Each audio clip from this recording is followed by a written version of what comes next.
అమ్మయ్య, మొత్తానికి వర్క్ అయితే కంప్లీట్ అయిపోయింది. ఇప్పుడు ఇంటికి వెళ్ళి హ్యాపీగా పడుకోవచ్చు భయ్య. ఈ డ్యూటీలు ఇవి మన వల్ల కావట్లేదు భయ్య, ఏంటో అర్థం కావట్లేదు. ఇప్పుడు 11 అయ్యింది. ఇప్పుడు నేను ఇంటికి వెళ్ళి పడుకునేసరి 12-1 గంట అవుతుంది. ఏంటి అది? ఏంది రా కుక్కల బ్యాచ్, చింటూ బ్యాచ్, మొత్తం చింటూ భయ్య బ్యాచ్. మనం మ్యాక్సిమం వర్క్ అయ్యేసరికి ప్రతిరోజు ఇదే డే అవుతుంది. కాకపోతే రే రే రే కరడా, ఇలాంటి అడ్డంగా కుక్కలు వచ్చేస్తే మళ్ళీ డేంజర్ మనకి భయ్య. ఏంటంటే నా వీడియోస్ చూస్తున్నారు, చాలామంది చూస్తున్నారు, కానీ సపోర్ట్ చేయట్లేదు, లైక్ చేయట్లేదు, షేర్ చేయట్లేదు. కొంచెం అదేదో కొంచెం సపోర్ట్ చేస్తే బాగుంటుంది కదా. సబ్స్క్రైబ్ చేయడానికి గంట సింబల్ ఉంటుంది, గట్టిగా కొట్టండి దాన్ని. వీళ్ళైతే సపోర్ట్ చేయండి. మీరు హెల్ప్ చేసి సపోర్ట్ చేస్తే కదా నేను ఇంకొంచెం వీడియోస్ అది కానీ ఇచ్చేయగలను.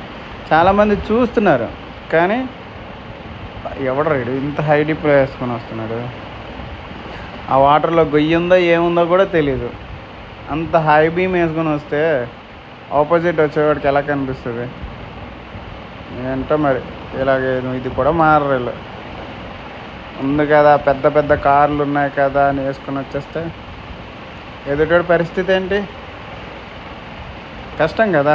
కొంతమందికి హై బీమ్ వేస్తే నాకు కొంతమంది వరకు ఎందుకు, నాకైతే మాత్రం హై బీమ్ వేస్తే ఆగిపోతాను నేను ఫస్ట్ ఆఫ్ ఆల్. ఎందుకంటే ఆ పక్కన ఏముందో కూడా తెలియదు, ఆ ఫుల్ ఆఫ్ వాటర్ ఉంది అక్కడ.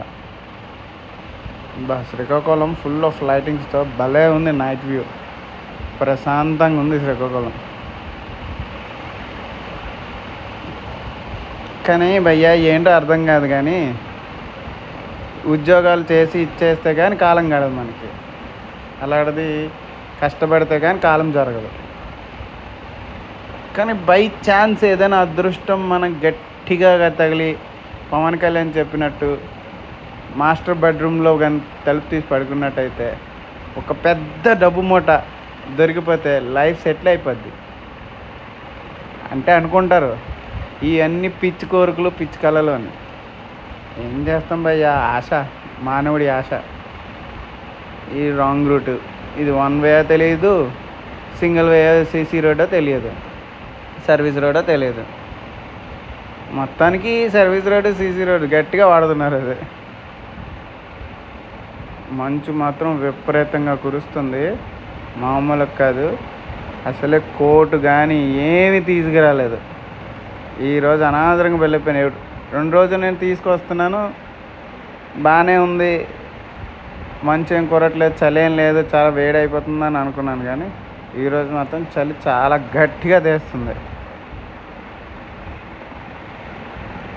ఈడెవడో రప్ప వేసుకెళ్ళిపోతున్నాడు కార్ని.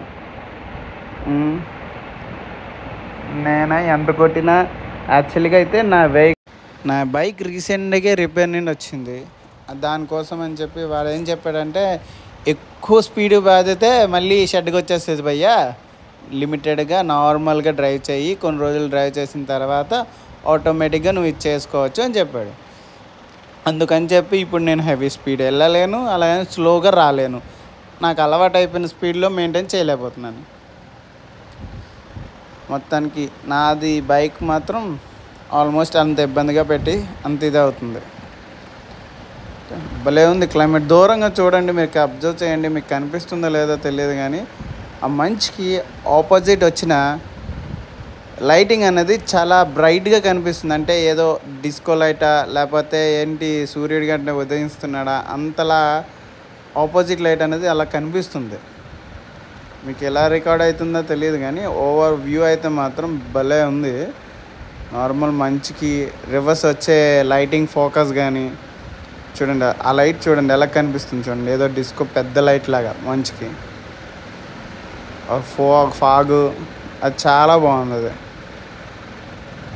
ఆటోమేటిక్గా భలే ఉంది క్లైమేట్.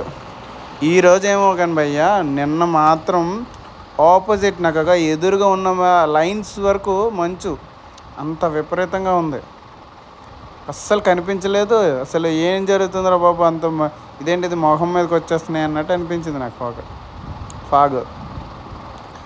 కాబట్టి ఈ ఫాగ్లో డ్రైవర్స్ అందరికీ చెప్తున్నా, రిక్వెస్ట్ అనుకోండి, ఏదైనా అనుకోండి, దయచేసి జాగ్రత్తగా ఇంటికి చేరండి.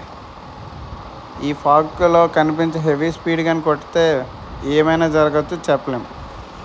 అది ఇప్పుడు మనకు ఈ కట్ చేయం కదా, అది ఆపోజిట్ వచ్చేసరికి నర్సన్పేట ఇవన్నీ అటు వెళ్తుంది.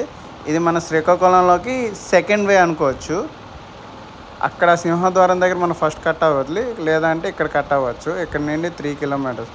అవడరాడు రోడ్డు మధ్యలో పడుకుని పోతున్నాడు అండి డ్రైవింగ్ చేస్తూ.